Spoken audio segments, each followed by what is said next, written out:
Jesus meets the woman at the well, and he says, "Give me a drink."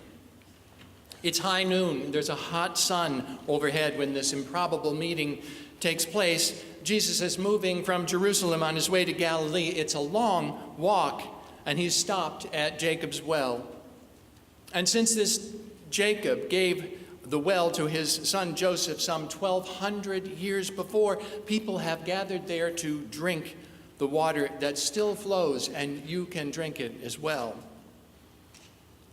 The well there is over 100 feet deep, and it still percolates. It still reaches down, way down to those same waters that a lone woman drew water from and gave to Jesus that day in the noonday sun.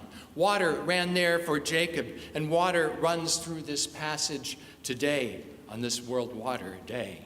Jesus asks of the woman of Samaria, "Give me a drink of that water."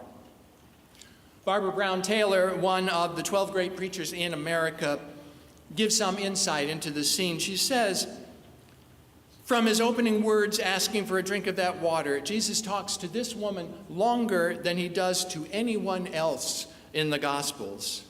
Here is more conversation between Jesus and another human being than you will find him having with his family, his disciples, and certainly his accusers. In addition, here near the end of the Gospels is the first time Jesus reveals himself to anyone. She is the first. The woman at the well is the first outsider to begin to understand who Jesus was and what he was about. She's the first one to tell others, even leaving her water jug behind as she goes. And from this we know that the first evangelist in the Bible is a woman, because she goes and she brings others. But as an evangelist, she's not the choice that you would expect. First of all, she's a Samaritan. Ugh. The Samaritans, they were considered both racially impure and unorthodox in their beliefs. Once they made up all of the northern tribes of Israel, but the Assyrian Emperor Sargon had imported non-Jews from Iraq and Iran and placed them in Samaria.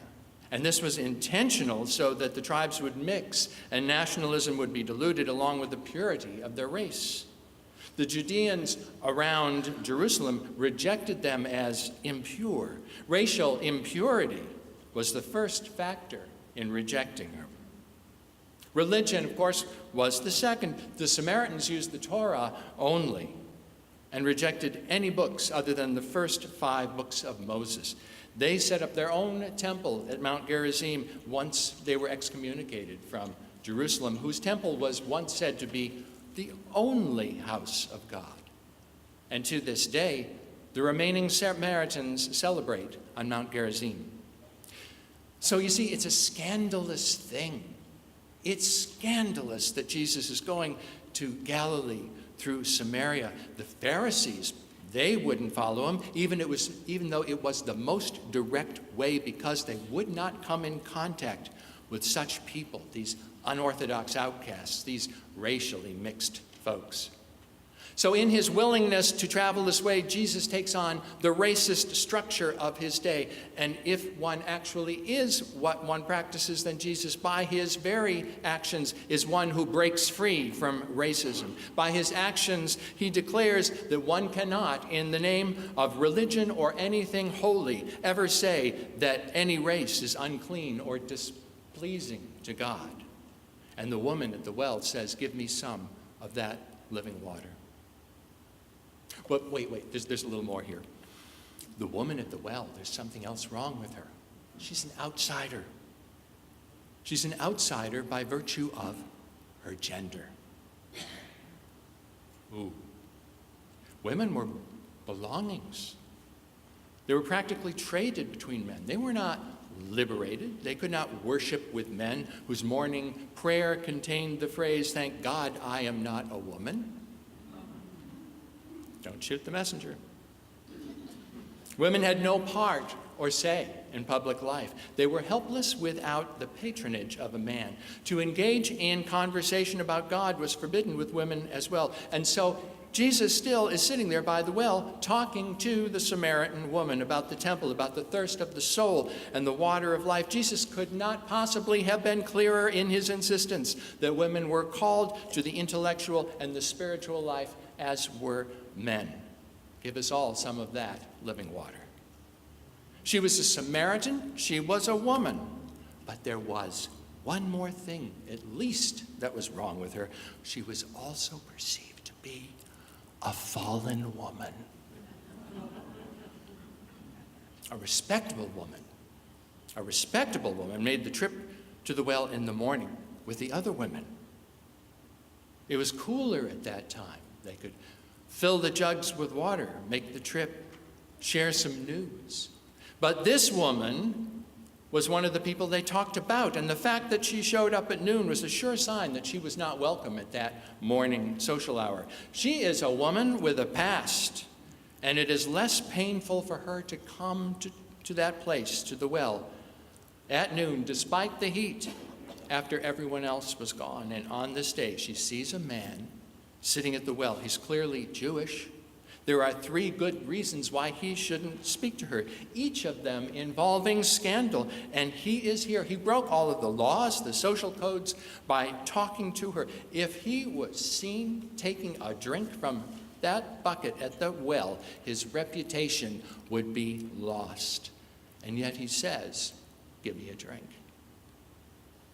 And she says, "How is it that you, a Jew, ask a drink of me, a woman of Samaria?" And Jesus answers her, "If you knew the gift of God and who it is that is saying to you, 'Give me a drink,' you would have asked him and he would have given you living water." Jesus is using this phrase, living water, in a spiritual and a metaphorical sense. But in that moment, all social conventions are broken. The circle starts to widen. Human prejudice is weakened in the evidence that love encircles even more than we knew, as he offers everyone that living water. And so they talked about it. And whether or not they're on the same page, the woman understands that she wants what Jesus is offering her. "Sir, give me this living water." Which is when he changes the subject. He suddenly tells her to go fetch her husband. "I have no husband," she says. And with that, he tells her the truth about herself. Jesus said, "You are right in saying you have no husband, for you have had 5 husbands, and the one you have right now is not your husband." He looks right through her. He knows everything about her. Well, I don't know what Jesus said about these husbands, but who was it that said that God is most real to us when we are most real to one another? Here's the moment in which a triple outsider and a history changer stand face to face with no pretense about who they are. He is the one who stands on the other side of the line in the sand with those who are marginalized for whatever reasons. And so from now on, from this moment forward, the woman's story is forever altered. Her life shifts. She was once an outsider, but no longer. And this encounter is an invitation to us to become a part of the story where we stand beside a once forgotten person and listen and we watch as she takes in the message that she is loved and she is valued. And we delight in this moment. We are called anew to the work and the walk of following Jesus. And this is now the work that is handed over to us, and not a minute too soon, because there are people waiting today by the well. They're waiting in the hot noonday sun for us to be walking in those footsteps.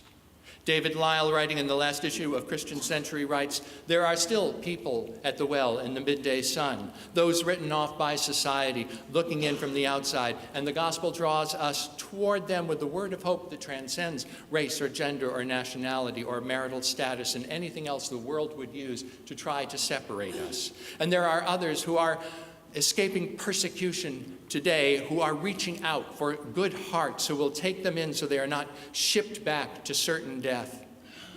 There might be mothers from Honduras or El Salvador with children who are nearing an age when the boys will be pressed into violent gangs and girls into sex rings. They could be Syrians. There could be young African men who could be killed for being gay, and still others who simply came to work as cheap labor, doing work that Americans would not take, but who built lives and stayed. And like 15-year-old Annie Moore, about whom Carl sang, there are people wanting to come to our country because they believe in our dreams for the future and their dreams as well, where courage is the only passport when their old world disappeared. We can do better, America. We can do much, much, much better than what we're doing right now. And there will be, can I get an amen on that? And there will be more to come as well. Now, I am but a simple country parson. But when we prepare budgets here at the church, we are reminded that a budget is a moral document. It says a lot about who we are by what we believe is important enough to pay for and how much. If we were to approve the America First budget that was rolled out last week, it looks like health and human services, education, housing, community development, among other areas, many other areas, will receive the sharpest cuts. Areas such as the Environmental Protection Agency will be done away with. In addition, 24 million Americans, some of them the most vulnerable, will lose their health insurance. This is societal suicide. Amen. While Meals on Wheels will be cut for the elderly, the military will add 10% in a department that is already larger than the next 7 countries' budget after ours. So I have a question. Are we building up to go into another war? Why else would we need 10% more in the largest military in the world? Are we trading everything that has to do with maintaining and growing a healthy and educated populace in favor of a system of death and destruction? I have questions, and perhaps you do too, and that's why I invite you to come to our forum after coffee hour in Plummer Hall today. Stephen Mattson, writing in Sojourners, recently says, if Christians refuse to help and actually use their political advocacy and opinions to further hurt refugees and immigrants and women and foreigners and minorities and the poor, the oppressed and persecuted, the sick, the LGBT community, and aren't abiding by the golden rule of loving their neighbors as themselves, then who exactly are Christians supposedly loving? What benefit are Christians providing their communities? What is good? What good are they contributing to the world around them? Because in America, it appears that the sole purpose of Christianity is to selfishly protect people's own self-interests instead of sacrificially serving others. It feels as if the gospel of Jesus has been traded in for a narrative of fear. But the scriptures keep reminding us when we go to them that we can right the course. And here is some good news. From Isaiah, learn to be good, learn to do good. Seek justice, correct oppression, bring justice to the fatherless, plead the widow's cause. We all know Matthew 25. I was hungry and you gave me food. I was thirsty, you gave me drink. I was a stranger and you welcomed me. And even from Leviticus, I have to quote Leviticus against these folks.